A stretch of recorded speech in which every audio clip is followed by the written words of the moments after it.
Արձադրում կատարել երկու տեղամասերի արդյունքների անվավեր ճանաչելու վերաբերյալ, որի արդյունքում փաստորեն ստացվում է Բարգավաճ Հայաստան կուսակցությունը չի ձեռք բերել այնքան քվե, որը կբավարարեր 4% շեմը հաղթարելու համար։ Նախորդ նիստին ունեցանք մտավարժանք, որ ոչ ոք չի կարող պնդել, որ այդ 150 ձայնը չեն տրվել Բարգավաճ Հայաստանի օգտին ժամը 8-ի քվեարկությունից հետո։ Եվ ունենք նաև մեկ այլ պնդում, որ տեղի ունեցել խախտում, թույլատրվել է ժամը 8-ից հետո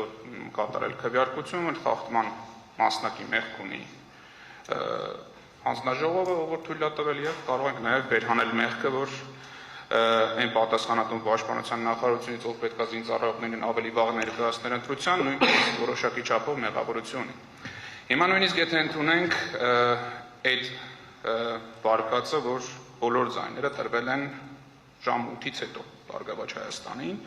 եւ եթե չլիներ խախտումը, Բարգավաճ Հայաստանը այդ ձայները չէր ստանալու։ Կարող ենք արձանագրել, որ այդ պարագայում էլ պետությունը իր պոզիտիվ պարտականությունը ապահովված չէր լինելու Բարգավաճ Հայաստանի ընտրողներին ընտրատեղամաս ներկայացնելու, այսինքն զինծառայողներին ընտրատեղամաս ներկայացնելու առումով։ Այո։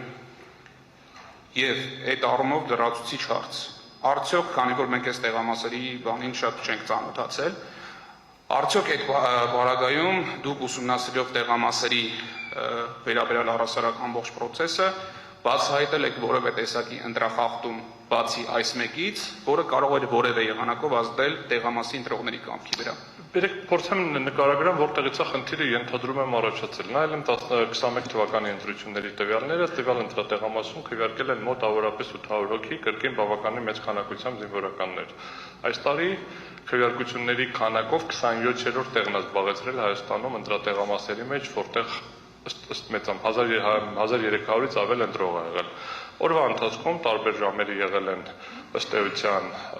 քվեարկողներ, այդ թվում նաև զինվորականներ, պարոն Հովակիմյանն էլ է նշել, որ նայել եմ, բացատրել է, որ ասում ամեն ինչ նորմալ է, մարդիկ առավոտվանից եկել են, այնտեղ են եղել, ուղղակի 15 են մտել, եւ ըստ էության հետեւյալն է, չկա որևէ պնդում, որ եղել է ուղղորդում, չկա որևէ պնդում, որ ուղղորդել են, որ զինվորականները քվեարկեն Բարգավաճ Հայաստանի օգտին, չկա որևէ հիմք ենթադրելու, որ կարող է ինչ-որ մեկը ուղղորդել, որ զինվորականները քվեարկեն Բարգավաճ Հայաստանի օգտին, ըստ էության թերացման պատճառը ունի երկու մեղավոր։ Մեկը քաղաքացիական պայմանագիր կուսակցությունն է կհիմնավորեմ իմ հարցը պատասխանի ժամանակ, եւ երկրորդը կենտրոնական ընտրական հանձնաժողովը,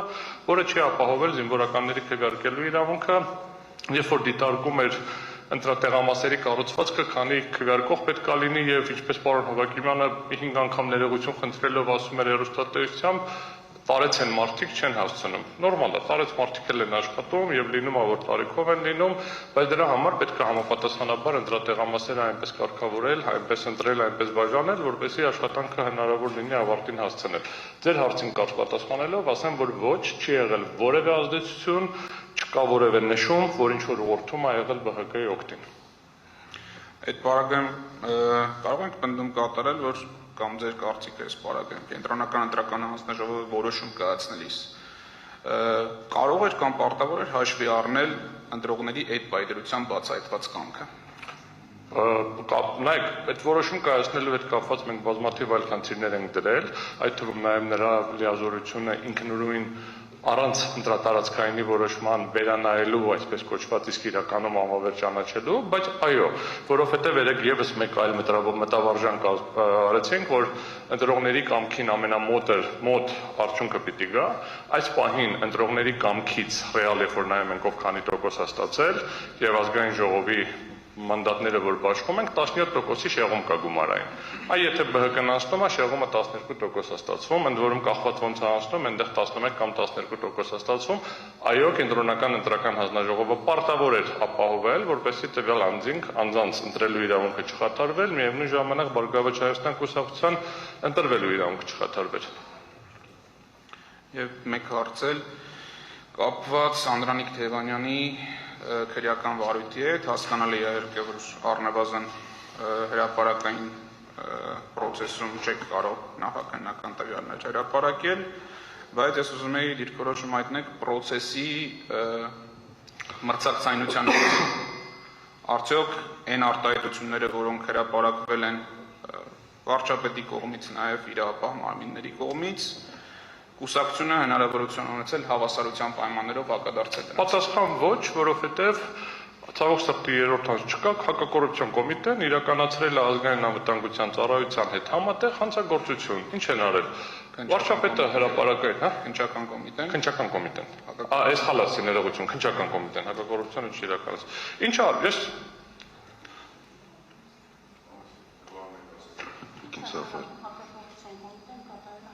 Ես ներողություն խնդրեցի, ասացի քննչական կոմիտեն է կատարել։ Բարձրաձայնում եմ, հարցը Ոչ նրան չեք կարող այստեղ վիրավորել։ Տիկին Սաֆարյան, դուք չեք կարող այն սահմանափակել, ես չեմ վիրավորում իրավական գնահատական։ Տիկին Սաֆարյանը կարող է սահմանափակել, Տիկին Սաֆարյան։ Խնդիրը հետևյալն է, Տիկին Սաֆարյանի առաջարկությունը հետևյալն է, որ չորակենք պետական մարմիններին, դա հանցագործություն։ Կատարել է ապարսավելի արարք։ Չեմ որակում հանցագործություն։ Որ բացատրեմ ինչի մասին է խոսքը բարձր դատարան։ Ըստ էության տեղի է ունեցել։ Չէ, մեզ պետք չի բացատրել։ Չէ, շեմ հարցին եմ Հարցին պատասխանում։ պատասխանում։ Բացատրում եմ ինչի մասին է, որպեսզի պարզ լինի բոլորին, այստեղ որակումով չի միայն։ Ես երբեք որակում տալով չեմ սահմանափակվում, բայց պարզաբանում եմ։ Տրվել է կուսակցություններից մեկի առաջնորդը միտինգի ժամանակ ասել է վաղը հաղորդում է ներկայացվելու պետական գաղտնիքա վաճառել։ Ուղղակիորեն տրվել է հաղորդում հետևյալ մարդուն ուղղակիորեն ենթակա կառույցի կողմից, քանի որ պետական անվտանգության մարմինների մասին օրենքի համաձայն ազգային անվտանգության ծառայությունը վարչապետի ենթակա կառույց է։ Առ այն, որ Անդրանիկ Թևանյանը վաճառել է պետական գաղտնիք որոշակի գումարով։ Կոմիտեն վերցրել իր մոտ դրել է, որ ստացել եմ հաղորդում, հրապարակել է, ամենտեղ դա է գնացել, որ պետական գաղտնիք է վաճառել։ Այ բայց մեղադրանք առաջադրելուց դա չի առաջադրել։ Մեղադրանք առաջադրել է, որ եղել է այլ տեղեկատվության փոխանցում։ Ասում ենք, այդ այլն ինչ, ասում է, այլ է, պետական գաղտնիք չի։ Բայց ամեն տեղ գնացել եւ խոսվել է, որ պետական գաղտնիք է վաճառվել։ Կրկնում եմ, քննչական կոմիտեի պաշտոնական կայքում նայեցի, ուզում էի գրեի, որ փոխեն, գրել են ընդամենը այն, որ հաղորդում ենք ստացել, հետո չեն գրել։ Ներողություն եմ խնդրում։ Հարցը ես է ճիշտ եմ հիշում, խնդրում եմ։ Կարողացել ենք արդյոք երկել թե ոչ։ Այո, կարողացել եք արդյոք մրցակցային պայմաններում։ Ասում եմ հիմա, դա է արվել։ Հիմա շարունակությունը դա շատ կարևոր հանգամանք է, կրկնում եմ, ասում են այլ տեղեկատվություն, բայց քրեական գործի նյութերին ծանոթանալուց ԿՀ-ում գործընթացին ծանոթանալուց ասել են թող ստորագրեք, որ պետական Խոսքը դատարանում պաշտպանության մասին է, Չէ, հրապարակային քաղաքական Սենտրական process-ներում հավասար հնարավորությունների մասին։ Եկեք այդ կոնտեքստում էլի շարունակ։ Հարցը դատարան, այդ հարցին եմ պատասխանում, էլի, որ մի քիչ Պարոն Ռոբելյան, իմ տպայի մոտ այնպեսի տպավորություն, որ դուք ոչ թե հարցին եք պատասխանում, այլ ըստ էության այդ ձեր էմոցիաները ինչի մասին են։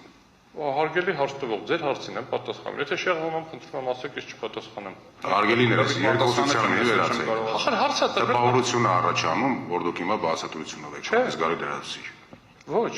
հարցին պատասխանը Ես դուք հիմա իմ փոխարեն եք որոշելի մոտ ինչ տպավորություն առաջանում։ Հա, ձեր տպավորությունը Խնդրում եմ հետևեք, ուղղակի հետևեք եւ հարցին կոնկրետ պատասխանեք ու անցնեք առաջ ոպսի չդառնա էլի։ բացատրում եմ ինչի։ Մենք դատան ենք, մենք շատ լավ այդ ամեն ինչն ենք, մարտավարությունն ենք հասկանում, բայց խնդրում եմ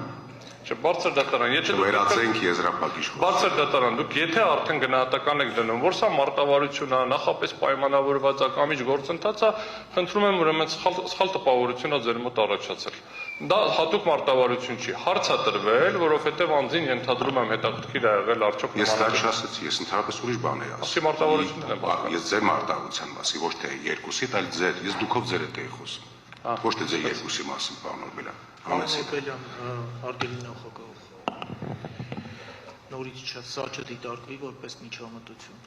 Հասկանալի են նաև ձեր էմոցիաները։ Դուք եք որոշում ինչ ծավալով եւ ինչ նյութ ներկայացնել հրապարակայնորեն։ Կոնկրետ անձանց վերաբերող քրեական բարույթների առանձնահատկություններին կապ չունի բաց ռեժիմով թե փակ ռեժիմով։ Կարիք չկա անդրադառնալու։ Հարցը հնչեց տեխնացուների համար հավասար հնարավորությունների ապահովման կոնտեքստում, մրցակցային պայմանների, ընտրական process-ի առումով։ Բացատրում եմ, Թե չէ ում ինչու են մեղադրանք առաջադրել, ինչու է էական տարբերություն կա, բացատրում եմ ինչի է սա կարևոր, էլի, ես եթե նորից հիմա հարցի շրջանակներում եմ ներկայացնում, չեմ պատմում ուրիշ գործերի մասին, ասում եմ ինչա տեղի ունեցել։